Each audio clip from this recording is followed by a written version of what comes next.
Before we begin, don't forget to subscribe to the channel for more real-life stories like this one. I never intended for things to spiral this far. What began as a few innocent messages slowly turned into something I couldn't control, something that grew in the quiet spaces of my marriage where love used to live. My name is Rachel, and for most of my life, I was the kind of woman who followed rules, believed in vows, and truly thought that love, once spoken beneath an altar, could withstand anything. But somewhere along the way, I became someone I swore I'd never be. Ethan and I had been married for 11 years. People called us stable, dependable, and comfortable. And they weren't wrong. We didn't argue much anymore, but maybe that was part of the problem. We didn't laugh either. Our conversations had shrunk into practical exchanges. Groceries, bills, house repairs. He was the man who always remembered to fill the gas tank, but forgot how to really see me. And I forgot how to tell him I missed being noticed. Then came Daniel. He wasn't a stranger I found online. He worked at the same firm just 2 floors up. A familiar face I'd known for years. He listened when he didn't have to. He noticed when no one else did. It didn't start with passion or drama. It started as comfort disguised as connection. But comfort is dangerous when you're starved for affection. I told myself it wasn't cheating. Just coffee breaks.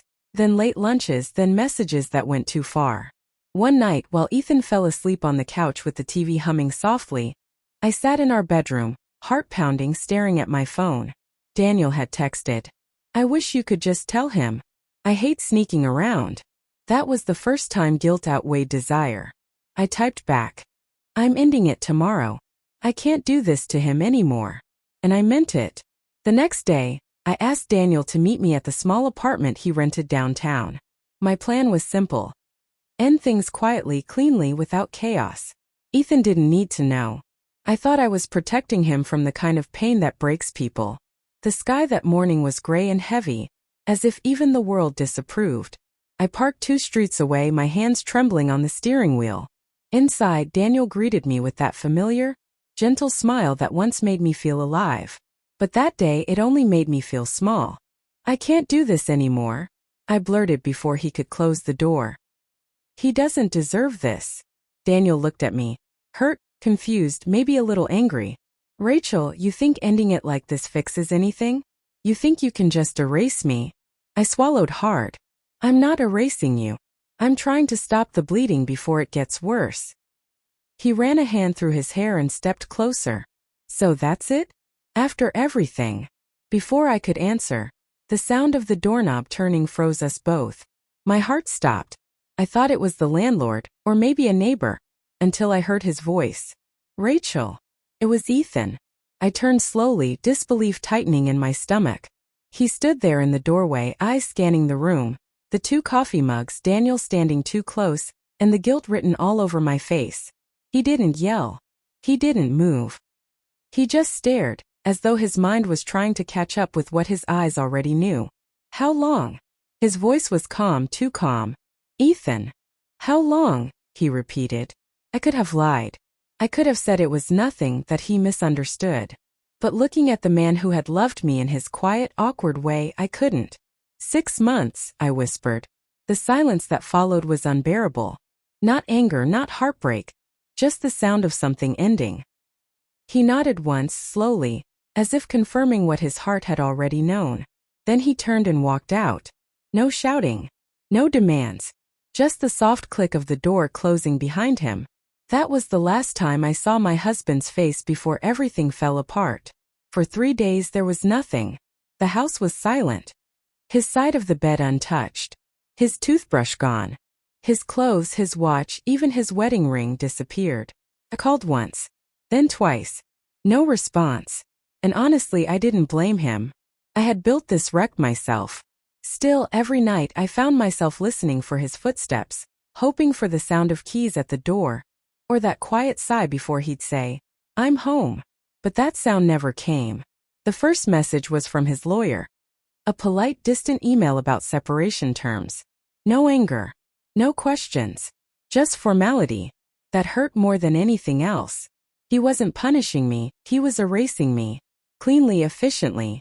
Like a stain he'd finally decided to wash away. Daniel tried to comfort me at first. He said Ethan would calm down, that time would make things right. But every word out of his mouth only reminded me of what I'd lost. He wasn't the one who made coffee for me every morning, or fixed the leaky sink, or kissed my forehead when I was half asleep. Daniel wasn't my husband. He was just the symptom of everything I'd ignored. After 2 weeks, I told Daniel it was over completely this time. He didn't argue.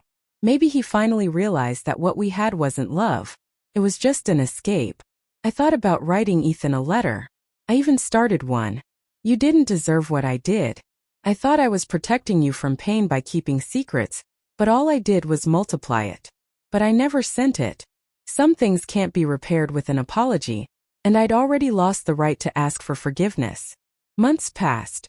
I moved into a smaller apartment, started therapy, tried to piece together what was left of me.